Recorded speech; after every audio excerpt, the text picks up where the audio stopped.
जमात इस्लामी पाकिस्तान इस बजट को मुस्तरद करती है। क्या गैस की कीमत में आपने कमी कर दी? क्या बिजली की कीमत में आपने कमी कर दी? क्या आटा, चीनी, चाय, गोश्त, सब्जियां, दालें जो इंसान की बुनियादी जरूरियात है, क्या उसमें आपने कमी कर दी? फिर उन लोगों को क्या रिलीफ मिला?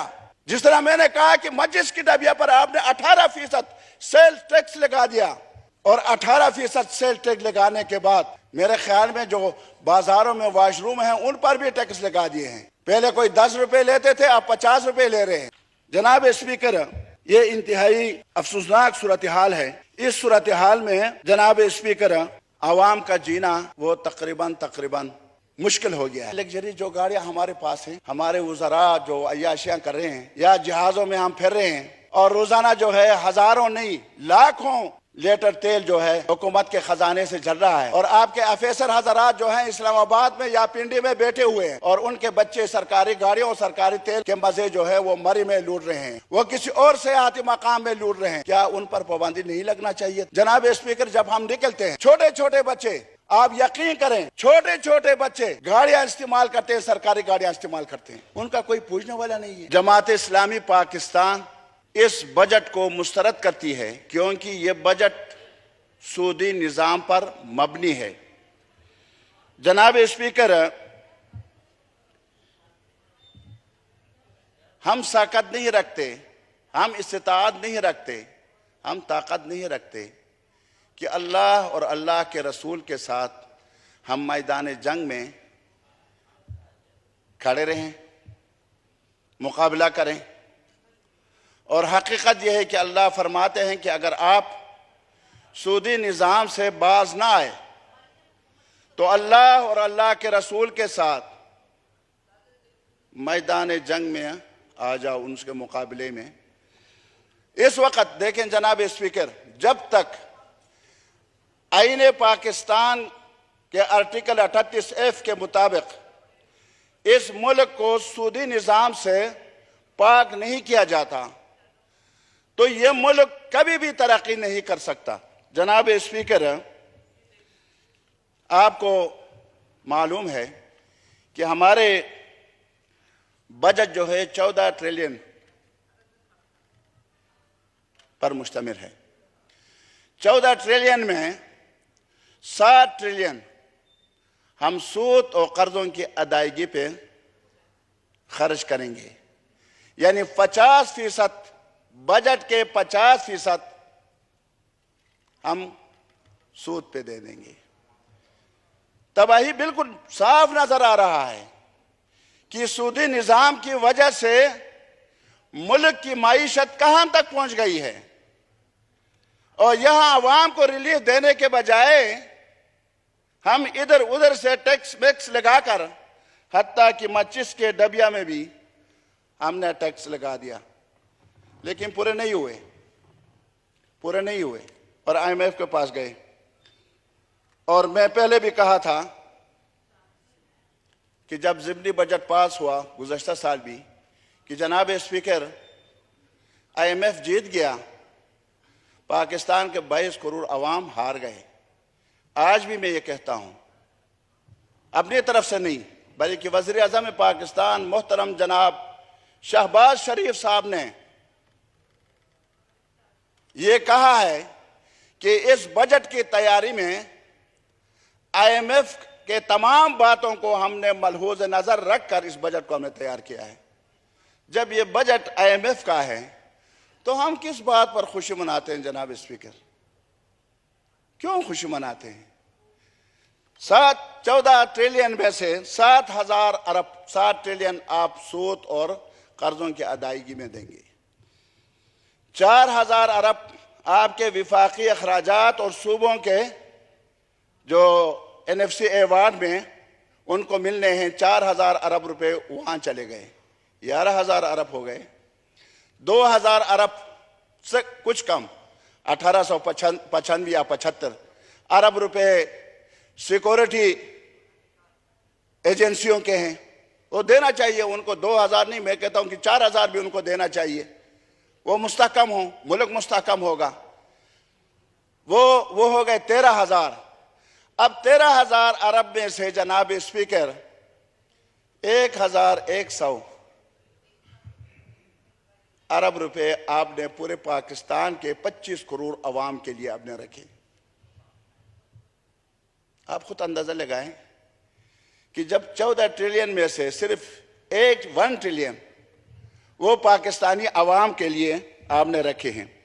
जनाब स्पीकर, इस हैसियत इस वजह से इब्तिदाअन यकसर हम इस बजट को मुस्तरद करते हैं। जनाब स्पीकर, बजट का मकसद यह होता है कि जब बजट पास होता है तो लोगों को रिलीफ मिलता है,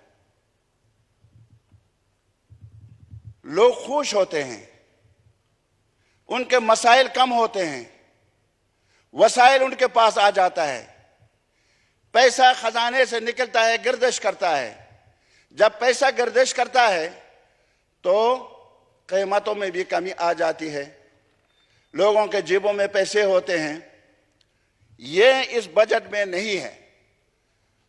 अगर है तो आप ही मुझे बता दीजिए जनाब स्पीकर, इस बजट में, बजट से जब पास होगा, इससे क्या बिजली, गैस, आटा, घी, गंदम, चीनी, चाय, दालें, गोश्त, सब्जियां, कपड़ा, यहां तक कि चप्पल तक और दीगर अशियाए ज़रूरियात जो है उनके कीमतें कम होंगी? हरगिज़ नहीं।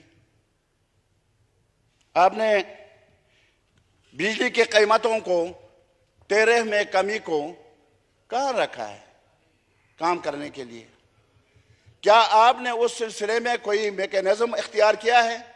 बजट में तो कुछ भी नहीं है कि इन चीज़ों की कीमतों में कमी ला सकते हैं हम इसी सूरत हाल में, लेकिन उसका जिक्र ही नहीं है जनाब स्पीकर इसमें। तो इसका मतलब यह है कि कीमतें, वो जो महंगाई है वो महंगाई मजीद बढ़ जाएगी, उसमें इजाफा होगा, गुर्बत में भी इजाफा होगा और उसके नतीजे में इस मुल्क में कत्ल गारतगिरी, बेहयाई, इस मुल्क में डाका, इस मुल्क में चोरियां, क्राइम स्टेट ये बढ़ जाएंगी, कम नहीं होंगी। जनाब स्पीकर, इसके साथ साथ हमने एक चीज इसमें मामूली सी एक झलक खुशी की है। वो झलक ये है कि सरकारी मुलाजिमीन की तनख्वाहों में 30 और 35% इजाफा किया गया है, लेकिन उसमें भी उनके साथ हाथ कर गया। एक तो यह है कि जो 35 या 30% दिया गया है एडहाक बुनियाद पर दिया गया है। कल को आपके पास पैसे नहीं होंगे, ऐलान होगा वजारत खजाना की तरफ से हमारे पास पैसे नहीं है, आप लोग आराम से बैठें। नंबर एक। दूसरी बात यह है जनाब स्पीकर, जो पेंशनर हैं उनको 17.5% उनकी पेंशन में इजाफा किया गया है। जनाब स्पीकर, यह पेंशनरों के साथ जुल्म है, ज्यादती है, नाइंसाफी है। 30-40 साल तक एक बंदा हुकूमत पाकिस्तान यानी आपके और मेरे खिदमत करता हुआ वो बुढ़ापे की जिंदगी में जिंदगी बसर कर रहा हो, उसको आप 8,000, 10,000, 12,000 पेंशन दे रहे हैं। आजकल 8, 10, 12,000 में बिजली का बिल अदा नहीं किया जा सकता, सुई गैस का बिल हम अदा नहीं कर सकते। तो वो गरीब जो है इस हालत में उन 10-12 हजार से कैसे गुजारा करेगा जनाब स्पीकर? गुजारा नहीं कर सकता। और फिर क्या हुआ? फिर ये जो पेंशन हो रहे हैं उनको कहा जा रहा है कि इस वक्त जो तनख्वाह आपकी है ये नहीं, इस पे ये बुनियादी तनख्वाह पे नहीं। जब आप भर्ती हुए थे 30 साल पहले जिसकी तनख्वाह 8,000 थी, उस वक्त बुनियादी तनख्वाह 8,000 थी, उस 8,000 को आप आधा कर लें, 4,000 रुपये उनको मिलेगा। अब 4,000 रुपये से वो गरीब घर का बच्चों को सेहत की सहूलियात, तालीम की सहूलियात, अपनी ज़िंदगी को बचाने के लिए अद्वियात, खाना पीना रहना कहाँ से लाएगा, किस तरह पूरा करेगा। जनाब स्पीकर, ये बुनियादी तनख्वाह होना तो ये चाहिए था कि मसलन एक बंदा 30 साल पहले वर्दी हुआ है, ठीक है, लेकिन आज वो रिटायर हो रहा है, इसी महीने के की जो बुनियादी तनख्वाह उसकी है, उस तनख्वाह की मुनासबत से उनको पेंशन दिया जाता, लेकिन वो नहीं हो रहा। और मेरी तजवीज़ ये है कि इस पर असरनौ गौर भी किया जाए। जनाब स्पीकर, सरकारी मुलाजिमीन ग्रेड 1 से 35 जबकि 17 से 22 की तनख्वाह तो बढ़ाई गई, अच्छा इक़दाम है, अच्छा इक़दाम है। लेकिन जनाब स्पीकर, ग्रेड 20 से 22 के अर्दली अलाउंस 20, 21, 22 वालों को दिया जा रहा है, और जबकि 17, 18, 19 को इस अलाउंस से महरूम रखा गया है। क्यों? क्या वो 17, 18, 19 वाले वो काम नहीं कर रहे हैं? वो इस मुमलकत के मुलाजिम नहीं हैं, वो खदमत अंजाम नहीं दे रहे हैं, उनके बच्चे नहीं हैं, उनकी ज़रूरियात नहीं है, उनको क्यों महरूम रखा गया है? ये 20, 21, 22 वालों को इतना क्यों नवाजा गया है? इस पर भी हुकूमत को नज़रसानी करनी चाहिए और उसमें ग्रेड 17, 18, 19 के उन मुलाजिमीन के उजरत में भी और उनकी जो अलाउंसेस हैं उनमें भी इजाफा किया जाए। जनाब स्पीकर, इसमें यह कहा गया कि एक इंसान, एक मजदूर का बुनियादी तनख्वाह कम से कम 32,000 होगा। जनाब स्पीकर, अगर हम जायजा ले लें, कौमी असम्बली में भी बहुत सारे ऐसे लोग होंगे जिनका 32,000 की तनख्वाह नहीं होगी। बाहर आप निकलें जनाब स्पीकर, प्राइवेट स्कूलों में FSC और BA, B.Ed, MA, M.Ed, MSc 10, 15, 20 हजार रुपए से वो जी रहे हैं। पिछले दिनों मैंने यहाँ इसी हाउस में मसला उठाया था जो कि गुज़श्ता साल 25,000 रुपए आपने रखे थे, लेकिन यहाँ मॉडल कॉलेजों में प्रोफेसर्स, लेक्चरर्स जो B.Ed, M.Ed, MA इंग्लिश वहां पढ़ाते हैं, उनको 20,000 रुपए माहाना दिया जाता है और वो आपने कमेटी के हवाले भी कर दिया है। जनाब स्पीकर, क्या हुकूमत अभी तक ये जो प्राइवेट सिक्योरिटी कंपनियां हैं, आप यकीन करें जनाब स्पीकर, 15,000 रुपए से 15,000, 12,000, 13,000 रुपए देकर लोगों को अपने साथ रख रहे हैं, लेकिन कोई पूछने वाला उनसे नहीं है कि हुकूमत ने 25,000 मुकर्रर किया, अभी तो आपने 32,000 मुकर्रर कर दिया, लेकिन उनसे कौन पूछेगा? सवाल कौन करेगा? इसको अमली शक्ल कौन देगा?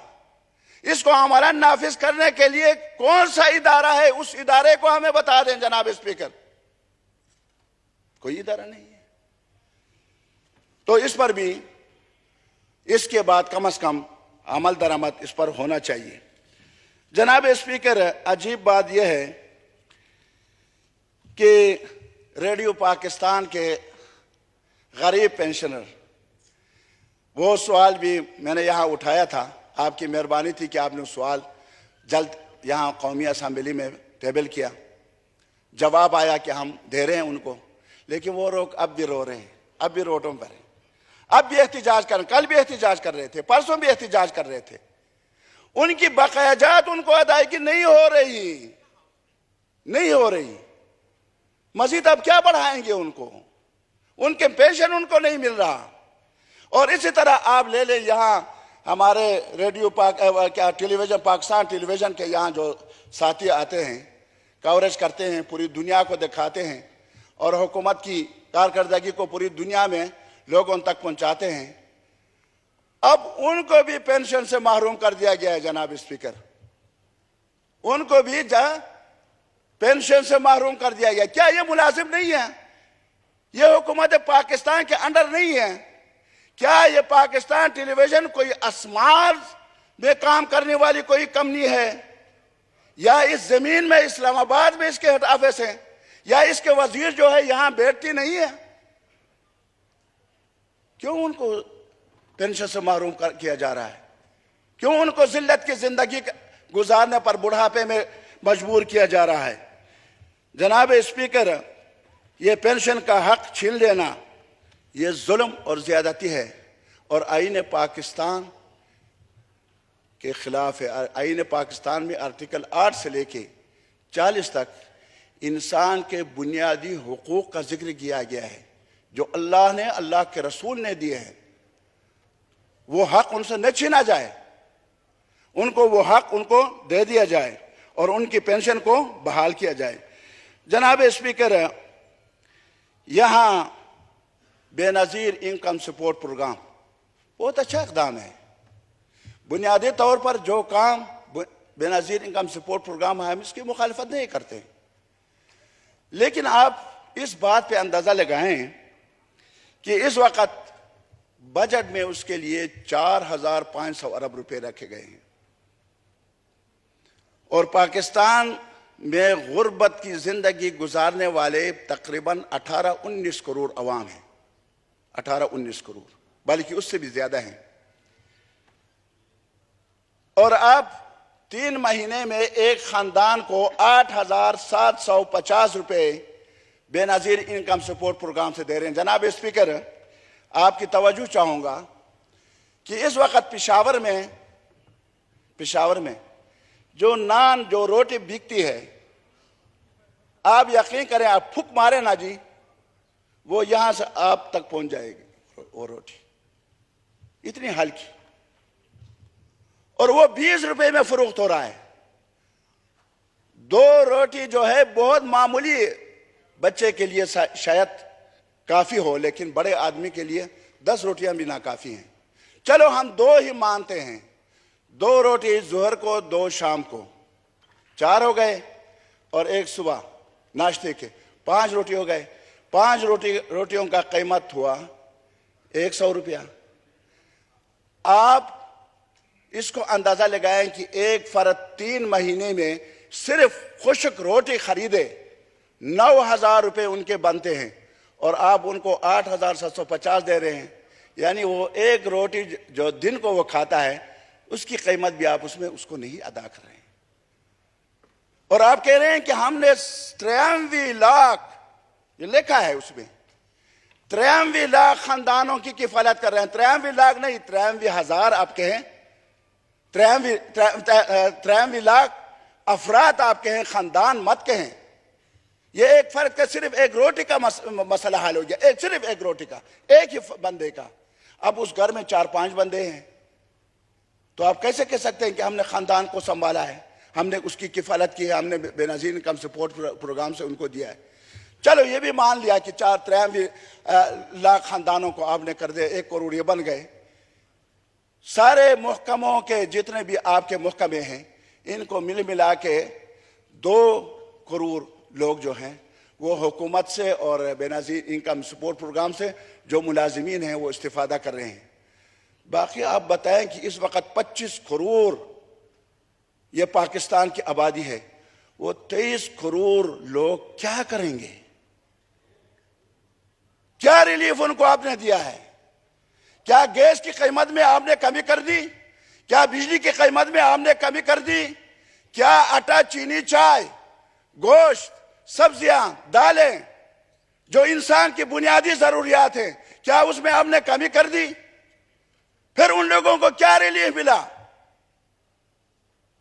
जिस तरह मैंने कहा कि मजिस की डबिया पर आपने 18% सेल टैक्स लगा दिया, और 18% सेल टैक्स लगाने के बाद मेरे ख्याल में जो बाजारों में वॉशरूम हैं उन पर भी टैक्स लगा दिए हैं।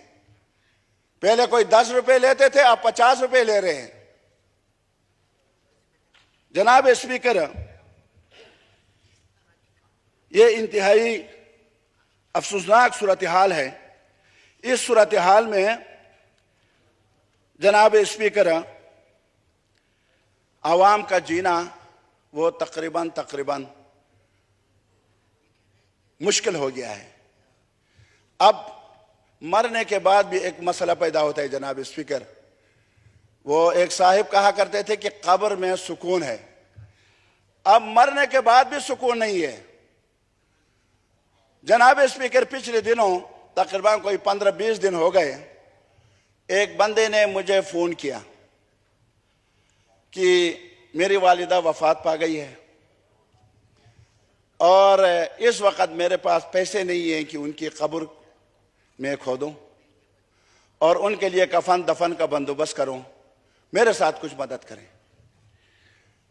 मैं उस बात को हल्का ले लिया। मैंने कहा यार, ये बंदा जो है शायद ये झूठ बोल रहा है। आजकल मुख्तलिफ तरीके से लोगों से पैसे बटोरने का लोग एक तरीका अपनाए हुए हैं, ये भी उस तरीके से में से एक तरीका होगा।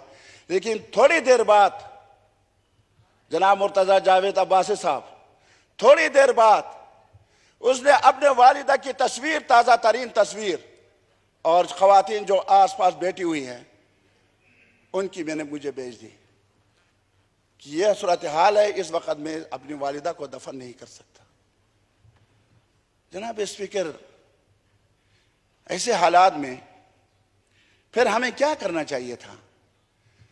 जनाब स्पीकर, यही नहीं करना चाहिए था कि लग्जरी जो गाड़ियां हमारे पास हैं, हमारे वज़रा जो अय्याशियां कर रहे हैं या जहाज़ों में हम फिर रहे हैं और रोज़ाना जो है हज़ारों नहीं लाखों लीटर तेल जो है हुकूमत के ख़जाने से जल रहा है और आपके अफसर हज़रात जो हैं इस्लामाबाद में या पिंडी में बैठे हुए हैं और उनके बच्चे सरकारी गाड़ियों और सरकारी तेल के मज़े जो है वो मरी में लूट रहे हैं, वो किसी और सियाहती मकाम में लूट रहे हैं। क्या उन पर पाबंदी नहीं लगना चाहिए था?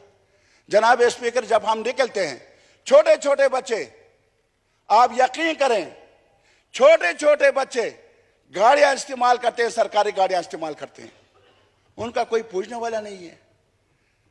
मार्केट पर आप लोगों का कोई होल्ड नहीं है।